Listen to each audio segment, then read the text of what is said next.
நீங்க எப்படி கனவு நிலையிலே கண்ட எல்லாவற்றையும் நினைவில் இருக்காது, கனவிலிருந்து வெளியில வரும்பொழுது கடைசியா என்ன காண்றீங்களோ அந்த சிலதுதான் நினைவில் இருக்கும், அதை மட்டும் தான் சொல்ல முடியும். அது மாதிரி அந்த அனுபூதியிலே முழுசா என்ன நடந்ததுன்ற வார்த்தைகளால் சொல்ல முடியாது. அதுல இருந்து மெதுவா செட்டில் ஆகும் போது என்ன நடந்ததுன்னு சொல்றேன். கண்ணை திறக்காமல், கண்ணை உருட்டாமல், கண்ணை திருப்பாமல், கண்ணை சிமிட்டாமல் இருப்பது அத்தனையும் தன் இருப்பாக அந்த மலையின் இருப்பை போல உணரவும் பார்க்கவும் இயன்றது.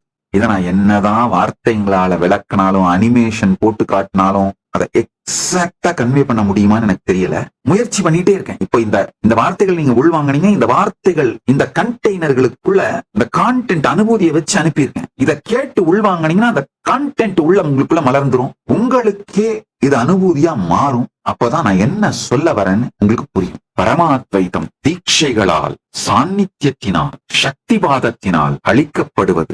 அருணாச்சல பரம்பொருள் அண்ணாமலையார் வெளியில் அண்ணாமலை சுவாமிகளாய் வந்து உள் செலுத்தி உள்ளுக்குள் அண்ணாமலையான் தானே விளங்கி அருணகிரி யோகீஸ்வரனாய் உள்ளிருந்து உள்ளிழுத்துக் கொண்டு தன் இருப்பை தானே விளக்கினார், தான் தானாகவே விளங்கினார்.